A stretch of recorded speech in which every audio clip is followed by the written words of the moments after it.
week 16 of football. Finally here. This is take 3. I was interrupted, and then I did not record properly, or the recording just cut. Whatever, it's take 3. So my third try of explaining, well, not explaining, my third try of predicting the games correctly, and my last chance to change what I said before. And I'd like to excuse myself. I'm a bit sick. It is Christmas Day here in Germany, and I, of course, turned sick, because that's how it works, apparently. Alright, I'm gonna go through the games real quickly, and I'll tell you something about them. Vikings Packers is how we will start off.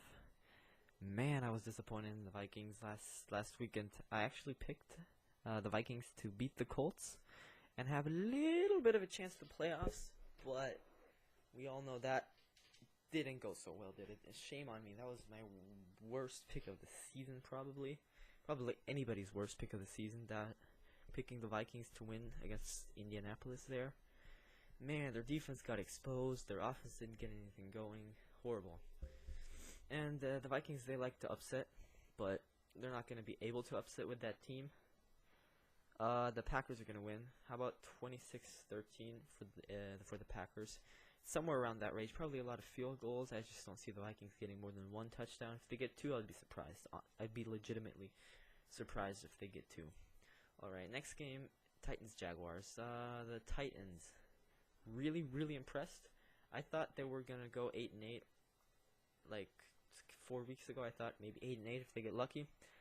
And that I thought they were better than the Texans. They just started off too late, and we're not going to make the playoffs. Now, I know they're going to make the playoffs because they're going to beat the Texans. They're not going to lose to Houston. So this game really doesn't mean anything. That's why I don't have them absolutely blowing out the Jaguars. But I still have them beating the Jaguars. And Bortles, he's going to want to prove himself. If he really is that bad, then he's going to have a bad game and over. But if he is kind of decent, then he's going to have his good game now. Because now he needs it, because he needs to prove himself. Because he doesn't want the freaking Jaguars going on signing a Tony Romo or anything. Which I don't think they should do. But they might. So Bortles has to prove himself. He has been having to prove himself the last 2 years, hasn't though. So Chargers have to go to Cleveland, rainy and cold game. So not how the Chargers like it at all. The Browns, they know how it is in rain and cold. So does RG3 if he's from he played in DC. Well, I don't have the Browns getting their only win of the season here. Some people do. Maybe like 1 of 10 people have the Browns actually getting the first win here, and I wouldn't be too surprised if they do, but I'd be damn disappointing in the freaking Chargers if they actually drop one to the Browns. And the Browns are getting there. Slowly getting a good team. I don't think Joe Thomas is gonna get a playoff, gonna play in the playoffs anymore in his career. But the Browns, they're on a good track, as long as they don't draft another mediocre quarterback. This draft. Just wait out. Take one next year. You're not going to make the playoffs this year. No shit. But I mean, you're not going to make the playoffs next year either. Just wait for maybe another quarterback in next year's draft. So, to this game again, though, I think the Chargers going to pull that out. Maybe 24-16, somewhere around that range. Browns might go for 2 a couple of times, something like that. I could imagine RG3 is going to have a touchdown and an interception, most likely both of those, if not like 2 touchdowns, 2 picks. And the Chargers are going to probably edge it out, but not be very impressive. If the Chargers get a top 10 pick, I'd be happy. So if they lose to the Browns, not the biggest loss in the world, and I wouldn't recommend anybody watching this game. I think the Chargers are a very interesting team to watch, but this game means absolutely nothing to the both of them. The Browns are getting the number 1 pick no matter what, unless they win the next 2 games. I don't think they are. The Browns are going to get the pick, so nobody cares anymore about this game. The Chargers, just the more they lose, the higher their pick is. That's my mentality. I don't want to move to LA though, but that is an entirely different topic. I have so many emotions going towards them moving to LA. That would be stupid. And I was very happy when the Rams moved there, And I know it's bad for St. Louis fans, and I know how horrible it is. It just gave me more of a hope that the Chargers are going to stay in San Diego, and I really, really, really, really hope they do.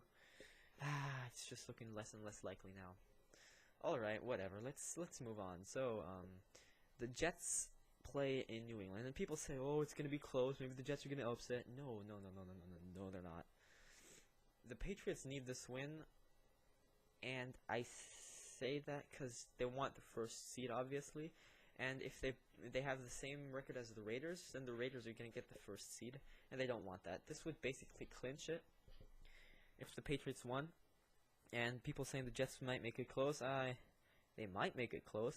I don't see how they're going to. Maybe because of like a rivalry game, Jets are going to put all their emotions into this one and all play their hearts out. But I don't see it. And Brandon Marshall wants to leave. He wants to go to the freaking New England as well. I don't see it. I have the Patriots blowing them out, actually, 36-13. But if it's a close game, it's okay.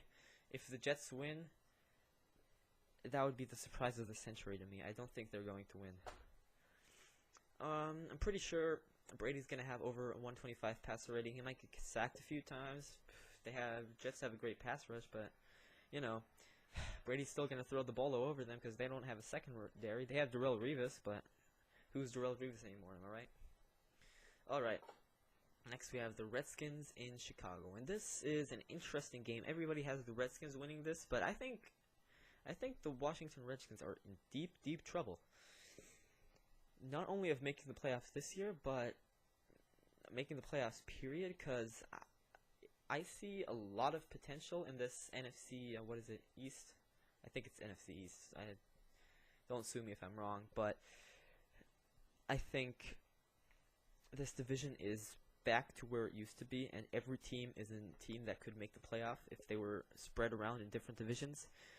Even the Eagles, they're on the rise. They had some stupid losses, but Carson Wentz is going to be better next season. Doug Peterson's doing a good job.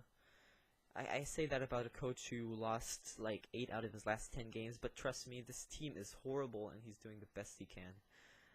So the Redskins is the team we're talking about, though, not the Eagles. So I think the Redskins are going to just barely edge it out here against the Bears, but people should be worried about the Redskins. I don't think they're going to make the playoffs anymore. Kirk Cousins is my only real hope. So I think Kirk Cousins is going to win it for them, but the Bears are going to get close, 23-22 maybe. And the Bears, this game is not going to go to overtime because it's for the Bears.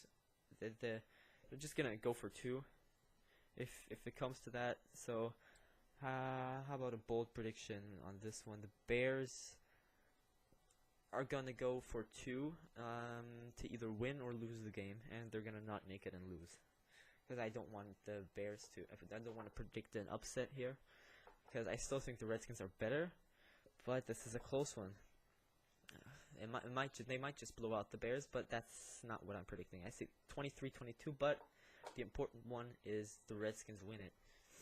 Alright, next we have Dolphins and the Bills. This is a big game, and I see most people predicting the Bills to win this game, and I see how you could think that the Dolphins, I don't know, people say easy schedule.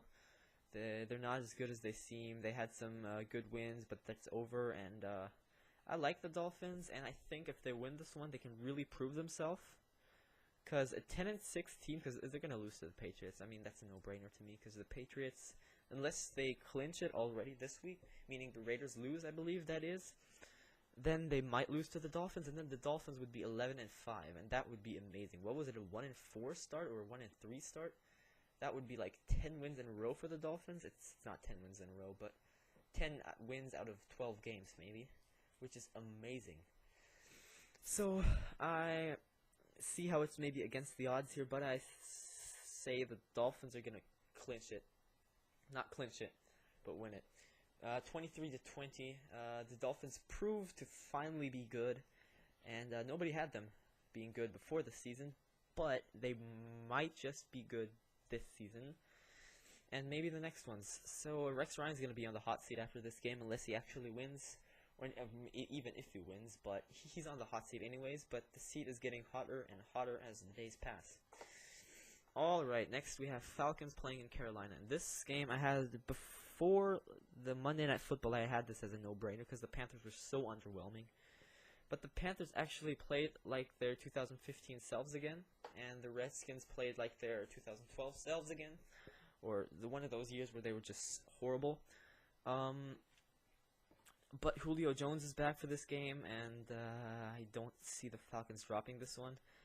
I wouldn't be too surprised if the Panthers win it, and I would be high on the Panthers to make the playoffs again next season, above the Falcons and above the Buccaneers, and above the Saints. I think those teams are very well evenly matched. I think it's probably next season going to be the Panthers, Falcons, Buccaneers, Saints, and maybe Panthers 10-6, Falcons 10-6, Bucks 9-7, and Saints 8-8. That would be a positive scenario for this entire division, basically. So 27-23 Falcons. The Panthers going to make it close. I had the Falcons winning, however, but the Falcons do have some problems going into the playoffs after this one. Especially one of those is Tampa Bay. If they keep winning, I don't know if the Falcons can pull it off. Alright, next game is also a very important one for both teams, more for the home team, Raiders and Colts. So the Raiders, they don't want to drop to the 5th seed from the 2nd seed, obviously. And the Titans helped them a bit by beating the Chiefs. So the Raiders, Carr is going to play his heart out. He's going to throw 3 touchdowns, no picks, 100 yards to Amari Cooper, and another 100 to Michael Crabtree. And they're going to throw all over the Colts secondary, but the Colts team is going to run and pass all over the Raiders secondary, making this probably more like a shootout. How about 26-32, and the Raiders will win this one at home. I'm convinced they will. The Colts are always Andrew Luck, basically just Andrew Luck is always good for a miracle, but I don't think it's happening. And even if they win this game and win the next game and they'll be 9-7, that's not going to be enough for the division, trust me. So, Cardinals in Seattle. The Cardinals are so underwhelming. I can say it each week. They were my Super Bowl team. I had them playing in the Super Bowl against probably the Patriots, I said. That was a horrible prediction, worse than the Vikings beating the Colts, most likely. So the Seahawks are going to edge this one out, 25-16. Not a flashy game to watch. The Seahawks, they want this win. They don't absolutely need it, but they want the win to just clinch it. Clinch the 2nd seed, most likely they will get it. So Seahawks 25-16 against the Cardinals. Palmer underwhelms again. David Johnson's gonna have like 700-yard scrimmage or something, as he usually does. So David Johnson is amazing. Maybe like 100 yards rushing and like 30 receiving sounds about right to me. But I'm pretty sure the Seahawks are gonna control this game by every means of the game, basically. 49ers go to Los Angeles. So this is a SoCal Derby. Well, maybe not quite SoCal in San Francisco anymore, but it's a California Derby. How about that? Gurley might get back on track against this horrible 49ers run defense. 120 yards for Gurley. Not saying he's a decent running back anymore, or he is, but he's been very underwhelming this season. Not saying he's as good. I just think any running back could get 120 yards against this 49ers team. And Kaepernick, how about 100 passer rating for Kaepernick? He's going to have a good game. And it's going to be not enough, and the 49ers are going to lose. 24-26, I'm saying, but Colin Kaepernick, don't lose faith in Kaepernick. I think he's decent. He's really skinny. He should put on some weight, but he's decent. I'm not saying the 49ers should re-sign him. Not like, yeah, how about you stay here for 4 years and we'll give you like $147 million. No, it's just kidding. Come on. But still, he's gonna want like $40 million. So he's not gonna get it. He'll end up in free agency and go to freaking Jacksonville or Cleveland or something. All right. Rams 26, 49ers 24. Buccaneers play in New Orleans. Important game for the Buccaneers, not important for the Saints, but the Saints, of course, like playing spoiler. I really have trust and faith in Winston, and I think he's gonna pull this one out. And Drew Brees is gonna play about perfect, but the Saints defense is gonna let up some points. 26-23 Bucks, and game-winning drive from Winston. How about a 75-yard game-winning drive from Winston to win this game 26-23? Would be amazing. Alright, Bengals Texans. Tom Savage. Hey, everybody's high on Tom Savage, and guess what? I'm not. 19-14 Bengals, and Savage, how about 3 picks for him? He's okay. He had 1 good game. People are saying, oh, he might be our superstar quarterback next season. No, he's not. He will never be a superstar quarterback. He'll retire in like 2 years. Watch it. So, Savage, this might be his last game as a starter ever. Even if he doesn't play amazingly. Maybe he might get next week because Brock Osweiler stinks as well. But 19-14, the Bengals are going to salvage their season. The Texans absolutely stink, and they might even pull their starters. They don't need this game. The important one is next week against the Titans. So the Titans and Texans can drop this game and then play each other next week. And maybe the Colts might get a chance. Or are they actually eliminated from the playoffs? I'm not sure yet. I already said the Titans are going to make the playoffs. They might lose this week and win next week, the Titans. But they're surely going to make the playoffs. Right, Ravens-Steelers, this might be a very good game. It always is between the Ravens and the Steelers. I have the Steelers pulling it out this time. Bell's going to have like 200-yard scrimmage, as he usually does. The Steelers, yeah, I have them edging this one out. It's not going to be a freaking Rabona onside kick from Chris Boswell anymore, because that was the most embarrassing thing I've seen in my life. If he did that on his own without the coach telling him, and I was the coach, he would be cut immediately after the game. That was just embarrassing. And then kicking the ball away like an idiot. Oh, you moron! Seriously, that was so stupid. What are kickers doing in onside kicks anymore? They're running over the ball, then running towards the other direction and kicking it in the other way. What is it? What is it? That's not how onside kicks work. Anyways, Steelers 22-16. Mike Tomlin's gonna go for 2. I like it. I like how he's going for 2. I personally wouldn't. Because I think it's just too important getting the 1 point and not making the score too fucked up. Because if it's weird scoring and it's like, if you have like 22 points and the other team has 25, then a field goal will tie it for you. But if you'd gone for 1, then it would be 23-25 and a field goal would have won it for you. You can make the argument with making 2 points as well, but if there's a 40% chance of making 2 points and the 95% chance of making 1 point, then you're going to take 1 point. That just seems like basic logic to me. Okay, Bell's going to win this one. I don't know if Big Ben needs to do anything with freaking Le'Veon, freaking Bell, but that's okay. Now, I have the upset of the week maybe. Broncos Chiefs. Picking the Broncos here. Yeah, the Broncos defense is going to be back to amazing. Smith's going to be sacked 5 times. Maybe 3 of those are going to come from you-know-who. Mr. Vaughn in the middle. And the Chiefs, maybe 12 points. I really see the Broncos being super pissed off after their last 2 losses. And they might just not get anything going and lose to the Chiefs. And then that'll be okay. I picked an upset. It didn't work. But I truly believe the Broncos are pissed off and are going to make this win. And I don't want them to win. I'm not necessarily a Broncos fan by any means of the word. I'm a Chargers fan, so I don't really care where this game goes. But I do like the Raiders. That may sound stupid, but I do like the Raiders. I like Las Vegas, so obviously Raiders fan, you know what I mean? So I'm picking the Broncos here. Okay. Broncos defense, like I said, is going to be amazing, and Smith is going to be destroyed. Now, the last game of the week, we have the Lions in Detroit going to Dallas, playing the Cowboys, and this is going to be a high-scoring affair to me. I don't know why. I just feel this is going to be the game of the week, and it's going to be amazing in primetime. Oh, I really, really want to watch this game. So, the Cowboys, they're going to win. How about Dak finally gets a lot of yards. Dak's been good. He's been doing the dink-a-dunk offense, running with it, giving it to Elliott 50% of the time, throwing some short passes, rolling out, and looking for his receiver, giving it to Dez. He makes a great catch. That's how it works. But he's not like Aaron Rodgers, where he just throws all the time, or Phillip Rivers, and throws deep bombs and they don't get there. He does not throw deep bombs. He just, if he throws a deep bomb, you know it's going to be a completion. If you see Dak putting his arm back and throwing it as far as he can, you know it's going to be completion. Because if the receiver's not wide open, he's not going to throw it. Or if it's not 1v1 with Dez, because then Dez is going to win it, right? Green Bay fans? Yeah, you remember that. Dez won that battle, and the refs denied him a touchdown. Freaking assholes. Alright.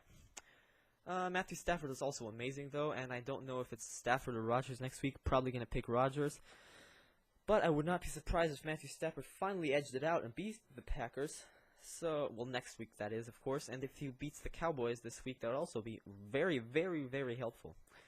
Picking the Cowboys, though. 33-31, and the QBs are going to combine for 625 yards and maybe 5 touchdowns. Because that's the nice QB stat line. And there might be some interceptions in this game. Watch this game, no matter where you live. Watch this game. Wake up at 3 o'clock in the morning if you're from Germany, and watch this game because it's gonna be amazing.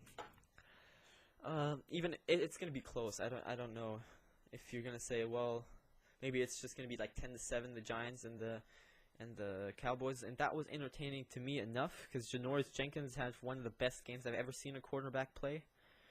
I thought that was a very entertaining game, and I think this is gonna be a very entertaining game. So now we have everything covered. Those were all the games. I hope you enjoyed listening to me. I hope you got some great advice. I hope you can watch the games with some more knowledge now. As far as my uploads plans go, I thought of making my Bears franchise, the season 1, into a kind of a play the moments thing. Because I've started in the middle of the season, and I started late. Because I did not have all the equipment and everything at release of Madden 17. So now that I do have it, I plan on making that a play the moments thing. I'm going to capture it all. It's going to be like a 8-hour video. Well, not for you, but 8 hours for me. And I'm going to like cut it down. Rendering is probably going to take like 5 days for that, but whatever. I'm going to cut it. Well, cut it is German. Schneide. Well, I'm going to do something with it, and then I'll show you. It's going to be maybe a 30-minute video, maybe 2 15-minute videos, maybe 2 20-minute videos of Play the Moments, and then a very big off-season video, which is also going to be cut, but like 20 minutes of off-season, and then the preseason video, and I hope to make all of this happen before the 7th of January. I believe I could make all of it. I'm not completely positive, but I'm sure I will end the season before January the 7th, and be prepared for some good storyline as well, because I always like throwing some storyline in my franchise. Also gonna do some nice picks and prediction videos, and I'm not sure yet if I'm gonna just keep with the Bears franchise and like get rolling in there and show some more for you guys, or if I'm gonna do another interesting thing I have planned. Get surprised, I guess. I was thinking of making a playoff preview in Madden, where when the week 17 is over, I'm gonna play all the games of the Wild Card, Divisional Conference, and the Super Bowl in Madden, and then that would be my not predictions, but that would be kind of a preview to the playoffs. So that was my idea. I don't know if I'm gonna do it or not. There's going to be some videos coming because I'm also on vacation right now until, like I said, the 7th of January when it's back to school. So, get hyped for those, and it's been a pleasure talking today. Hope you enjoyed this video, and I'll see you soon.